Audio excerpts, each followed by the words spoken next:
And welcome to the Two Gals and a Mic podcast. I'm your host, Sue Curver, and with me today is Kim Thompson, who is a registered nurse, a mom of four, and a very proud Louisiana State University fan. Kim, welcome to the show. Thanks for having me, Sue. Excited to be here. So Kim and I met a few years ago. Actually, we both landed here in Bozeman, and Kim, you and I have done a lot together, right? We have gone hiking, we've gone skiing, we have gone fly fishing, floating. Yes. We have done life together. Much like me, you came from the South. You came from Louisiana, which is where you lived for years. As a matter of fact, I think you grew up there. Born and raised. Yep. What brought you to Montana? Why here? Went through a divorce and felt that I needed some change in my life. And a doctor that I had worked with in Louisiana, I was her clinic nurse, and then she went full-time into hospice down in Louisiana. I kind of followed her into hospice there. And well, she and her husband moved up here to Bozeman. And because she knew my situation, knew I needed to get away from Louisiana, or wanted to, she thought it would be a good change for me. She suggested I come up here as a travel nurse. And so I did. I thought, okay, I can do anything for 13 weeks, and gave it a try. Fell in love with the place and the people, the mountains, just everything about Montana. It's just a wonderful place. The company I came up here to work for offered me a permanent position. And so that was April will be 3 years. Wow. So they offered you the permanent position after 13 weeks? Uh-huh. And the permanent position was for what kind of nursing? Hospice, an RN case manager. You know, Kim, like I've known that you do hospice nursing, and I've always really thought how much bravery comes with that. I mean, how much compassion that comes with caring for terminally ill patients. And I've always wanted to ask you the question, how do you do it? How do you deal with that? If I had a dollar for every time I'm asked that, I would be a wealthy woman. It can be very draining, but it is so rewarding. You go into these people's home, or wherever home might be. It might be a facility, nursing home, or just their home. And you're there to keep them comfortable in their last days. Whatever kind of symptoms they're having, whether it be pain, depression, a lot of them just need somebody to talk to. We do what we do. We work quickly to do symptom management. You get close to some patients, and then when they pass, it's really difficult. And that's the hardest part, losing them. But when you walk through the suffering with them and they're ready to go, it's a little bit easier. You're glad they're no longer suffering. Well, and I was going to ask that question because that's something that I've always wondered. I mean, I know that you just said you work alongside the patients. You also work alongside the families and the loved ones of the patients, but absolutely. I'd like a little bit more insight. Like, how do you manage the stress, and how do you keep from the grief and the pain that accompanies death? It's very hard because it's kind of like a mom job. You're never really off duty. You're always available to them. And some nurses are better at boundaries, and they absolutely will turn that phone off and, not answer. But I know that this is the worst time in these people's lives. And even the family, the one that's not dying, they're watching their loved one die. They need my support, and that's what I'm here for. It can be very draining. It definitely can. Yeah, I'm feeling that a lot lately because I'm kind of in two roles right now. So do you have any wellness practices in place that you do? I mean, I've talked to a lot of guests on the show, and they've done things like yoga or meditation or mindfulness or gratitude. Yeah. What do you do? So two things. So for my mind, praying in the car, listening to music, and I listen to a lot of Christian music. That seems to kind of calm me, but also going to the gym. And I go early in the morning because by the end of the day, I'm toast, So I just go pretty much every day, Monday through Friday, get my workout in. Those two things help keep me balanced. And you said that you've been doing this for almost 3 years? I've been here almost 3 years. I did hospice back home as well. I'm in my 6th year. Did you ever Uh-huh. think when you were getting your RN degree and you were going through nursing, did you ever have hospice on your radar? I mean, how in the world does someone even get Absolutely not. into this field? I've had a lot of loss in my life. I lost quite a few people very close to me. They were there one day and gone the next. And it just dawned on me probably 6 months ago that I've never really lost somebody through hospice. I never have been able to say goodbye to someone. I lost my grandmother there one day, gone the next, heart attack. My dad drowned there one day, gone the next. I had a cousin I lost, motorcycle accident. All four of my grandparents there one day and gone the next. So hospice is different. The family gets to be there with their loved one and say goodbye. And we kind of talked about that just a little bit about how you also play a role with the family. I mean, do you feel like this is a calling for you because you are able to provide that care and that compassion for the family so that they can have that closure that maybe you didn't have with those folks whom you've lost? Yeah, hospice nurses, we go in and we're there anywhere from 30 minutes to like an hour and a half, whatever it takes to get the symptoms managed. But the real caregiver is the family, the loved one. A lot of the family members, they're anxious. They're like, I'm not a nurse. I can't do this. I don't know how to do this. And then by the end, they're pros. They know more about their loved one than we do. We're there every step of the way to help them walk through that. And then to support them in the end when their loved one is sleeping around the clock and they know that they're in their last hours. That's when I um, have the hardest time, is when the loved one is going and almost gone, and the family, they're just so grieved, and you got to be there. And sometimes you don't have the words, but just being there and giving a hug and telling them they're doing a great job. They didn't ask to be thrown into this position, but they love their loved one, of course, and they want to take care of them. Do you stay in touch with any of the family members whom you've dealt with in the past? Yeah, I've had dinner with the daughter of a patient recently that passed, and we keep in touch. We're probably not supposed to do that really, but it's just natural when you see them, twice a week, and then at the end every day. Sometimes you get close Well, and I would think that that would be pretty healing for you as well. to see them be able to, move on and yeah, heal and get on with life after they've lost somebody dear to them. Yeah, definitely. Well, speaking of getting on with life through big change, we've already established that you've been in Bozeman almost been almost 3 years because you and I got here just around the same time. And Mhm. you have been really successful at building a strong community here, a strong network of people. You've got some great friends. How did you integrate? How did you make that happen coming across the country to a place that you thought was going to be temporary, which has turned into a much more Mhm. permanent thing? And I ask this question because I know, at least, speaking for myself, as we get older, it can be a little bit harder to find our networks and find our friends and integrate into communities. So, what were your secrets? How'd you do it? So I arrived to town on a Saturday, and Sunday morning I got dressed and I went to Journey Church here in Bozeman. And I joined a small group, a women's small group. It was a bunch of women around my same age.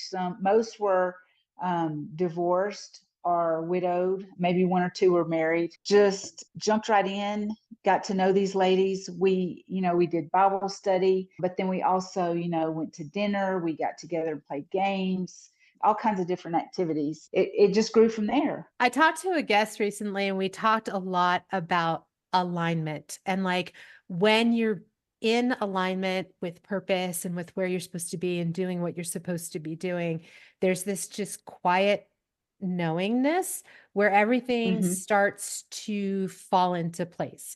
Do you feel like that's how it was for you when you got here? You know, yeah, I really do. I have four grown kids. They're all down south. My mama's down south, my sister, all my family. And I know that I would not have stayed here had it not been for that group of women that God brought into my life. I don't know. I felt like I belonged here. I think, though, Sue, I'm at a place in my life, but I do feel like I'm at a crossroads and I don't know what's going to happen there. So I just have to pray about it and see where God leads. Well, it's funny that you bring that up because I'm actually doing this study right now and it's called 100 Days to Be Brave.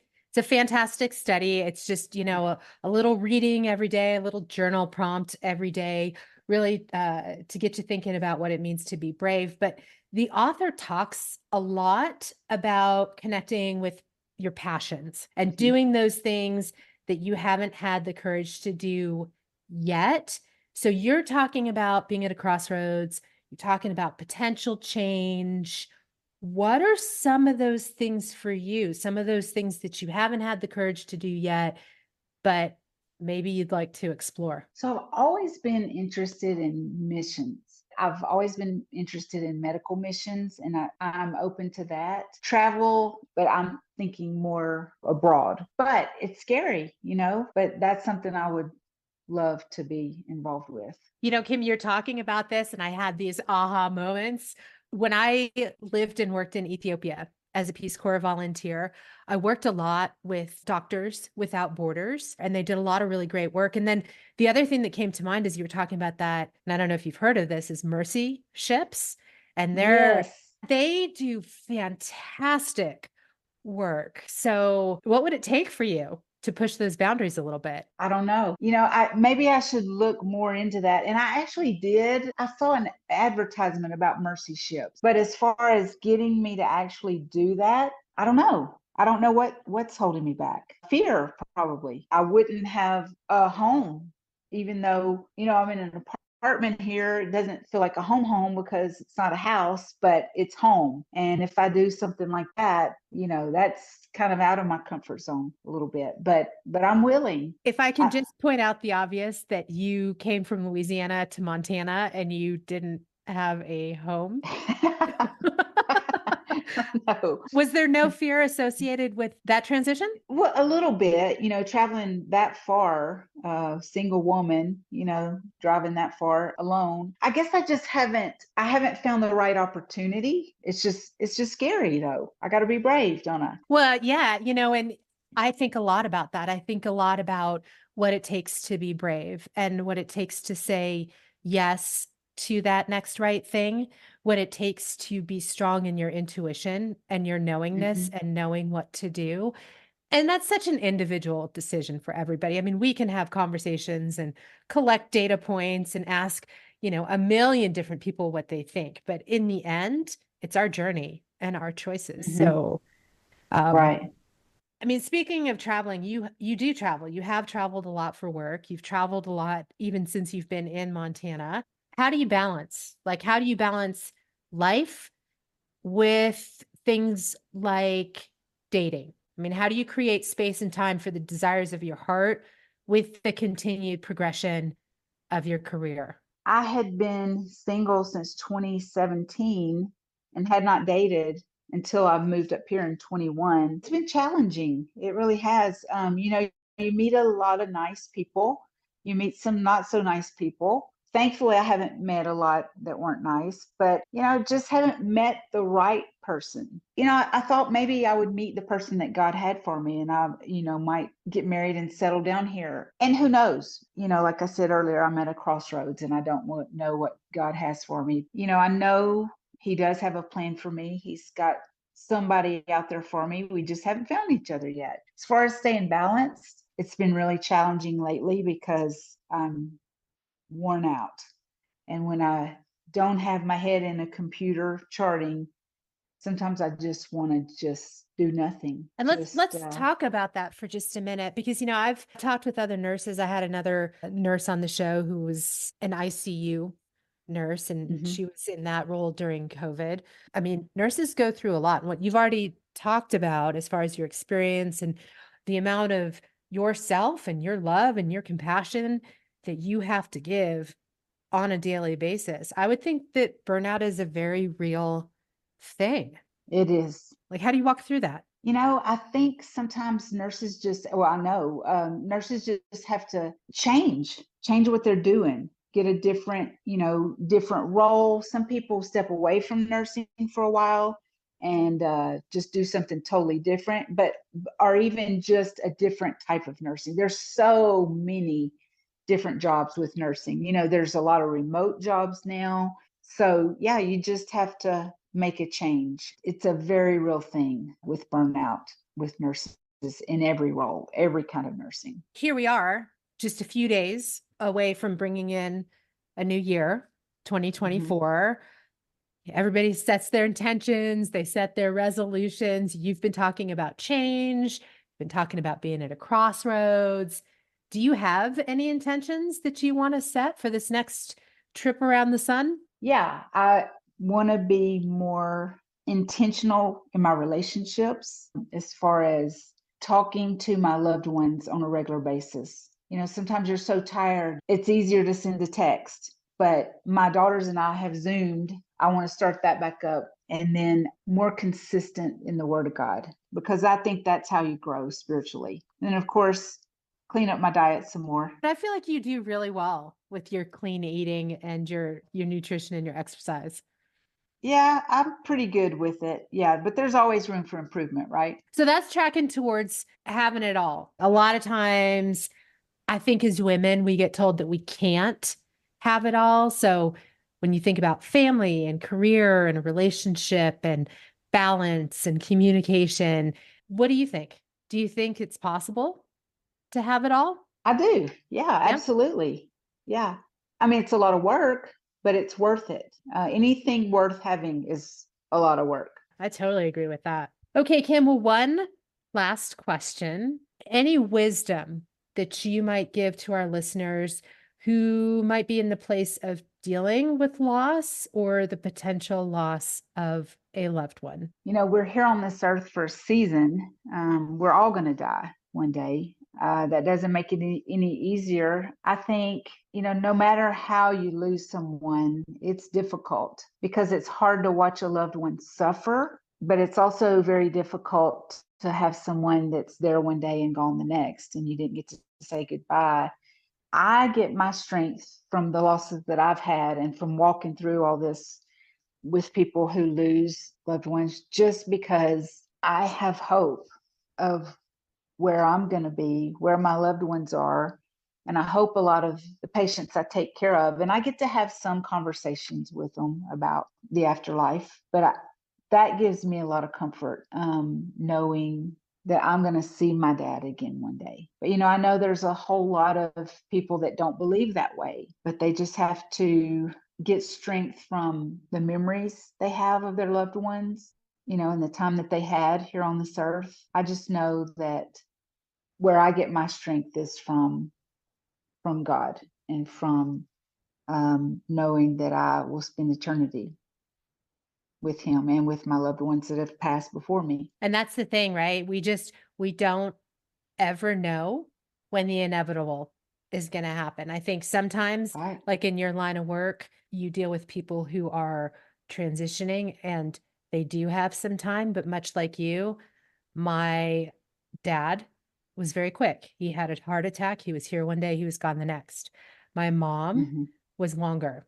She had a catastrophic stroke and she was in care for 9 more months before Hmm. she passed. So I've been on both sides of the spectrum, but either way, it's something that we all know we're going to have to deal with at some point. Hmm.